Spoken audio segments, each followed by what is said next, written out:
Hey everyone, today I'm going to take you along with me, virtually, on a fishing slash hooping outing. So the plan is to fish in the morning and afternoon and then come back into the dock and exchange our fishing gear for hooping gear. He can make his kayak move without even paddling. He's like a Jedi.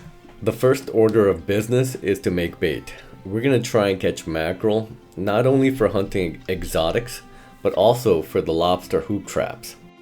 On the way to the bait grounds, I'm going to be trolling big topwater lures like these in the hopes of hooking up to a big bonito or better.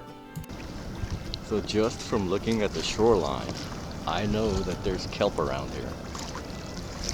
So I'm going to let you peek at my fish finder and then guess at the fish.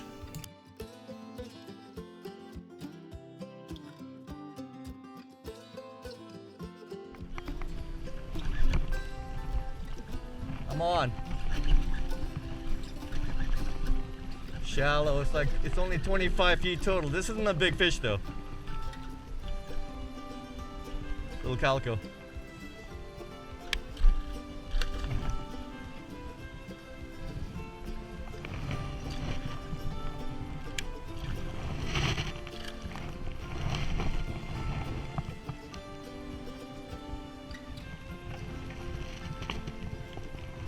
Now, I was in a little bit of a hurry and did not drop down here, but these fish are hunkered down at the bottom at around 70 feet of water with no particular structure. And that typically means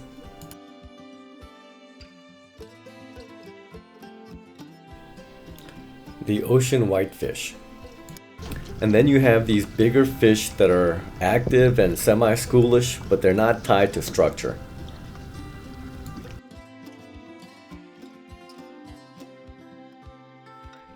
They're kind of mid-column.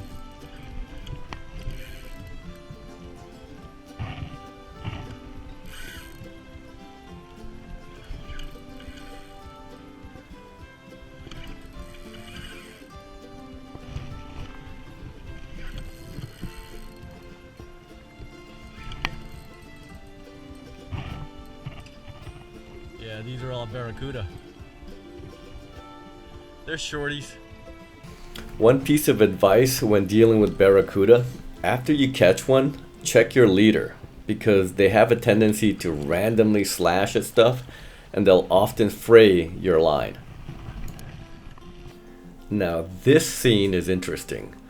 You can tell by the red that you're dealing with a bigger fish, and you can tell by the arches that they are moving pretty fast laterally. And they're traveling in like small groups. My guess is it's a band of small yellowtail, but these fish are not dumb and they're not going to indiscriminately bite anything that moves. You're probably going to have to offer up some small live bait. And then finally, we find what we're looking for, which is a nondescript cloud of red and yellow and orange.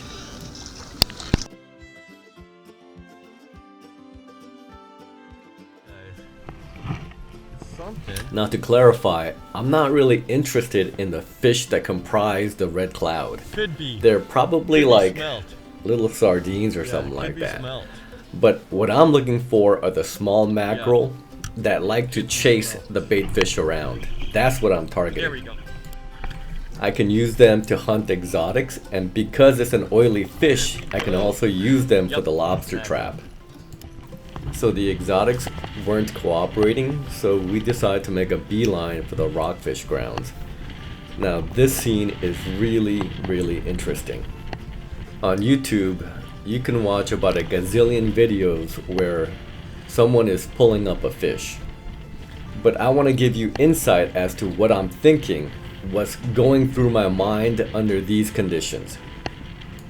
Here in SoCal, the wind will pick up around 10 a.m. and blow pretty good until about 3 p.m. That's the typical day in SoCal. At this point, I'm going to pause the video and expound upon a topic that I think is super critical. So when this video was taken, it was around noon. So I can reasonably expect that it's going to blow pretty good for another 3-4 hours. the wind is well above 10 miles per hour here. Now you can make a really strong and really smart argument against a kayaker being out under these conditions, especially 3 miles away from home port. And I probably wouldn't put up much of an argument, but I continue to forge on ahead. Why?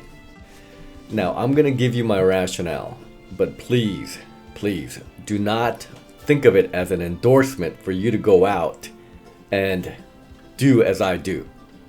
In my mind, here are the quote unquote mitigating factors.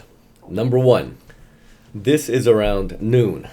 So I'm guessing that this is probably as bad as it's gonna get in terms of wind for the remainder of the day. Here in SoCal, winds will typically peak around noon or 1 p.m. Now, if I had these conditions at 8 a.m. or 9 a.m., I'm turning around. 2. Although the wind is kind of bad, the swells are manageable. Most of the noise is actually being created by the wind.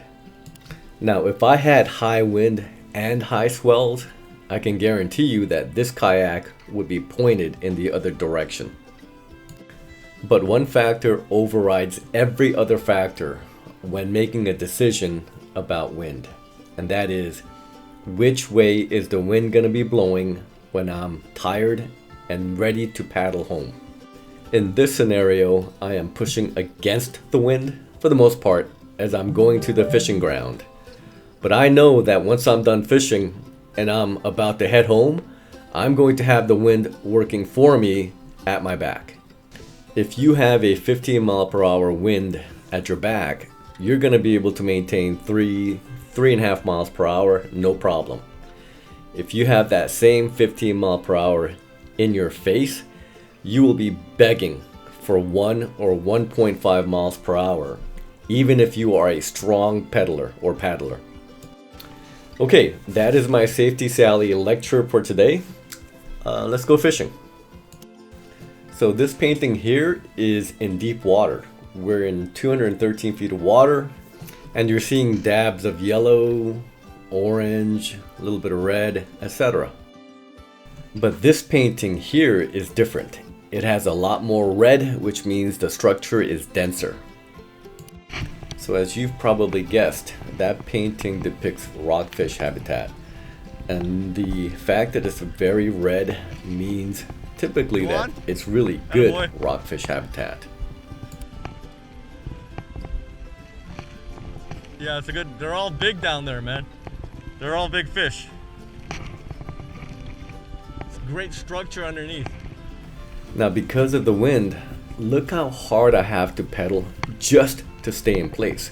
I'm not going anywhere. I've got the nose of the kayak into the wind, and it takes that kind of effort just to stay on top of the mark.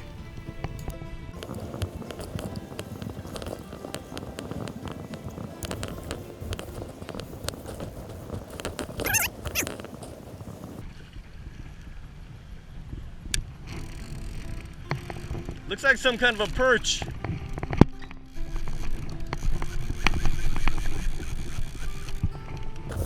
I'm jigging a Shimano Cold Sniper 3.5 ounce jig. 3.5 ounces is a little bit light for 200 feet of water, but because I have the pedal kayak, I can kind of stay on top of it as it falls.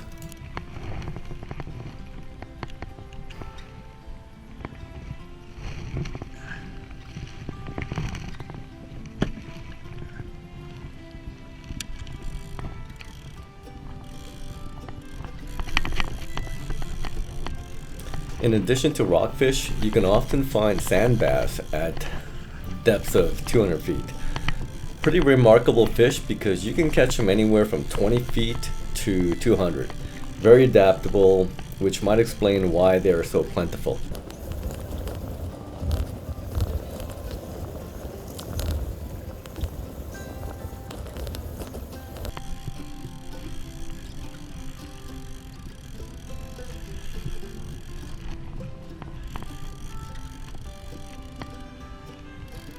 So after we pick up this fish, we're gonna head back to the docks so that we can exchange the fishing gear for the lobster hooping gear. One of the things that we do once we hit the dock is take a bathroom break, but as I approached the porta potty, I saw a signal where it wasn't really completely occupied and it wasn't really free. It was mostly occupied, so maybe it meant enter at your own risk. I don't know if you can hear, but it's locked. And someone is inside snoring.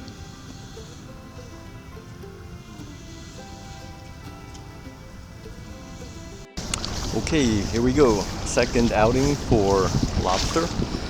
Lots of bright clothing. I'm gonna try outside of the harbor.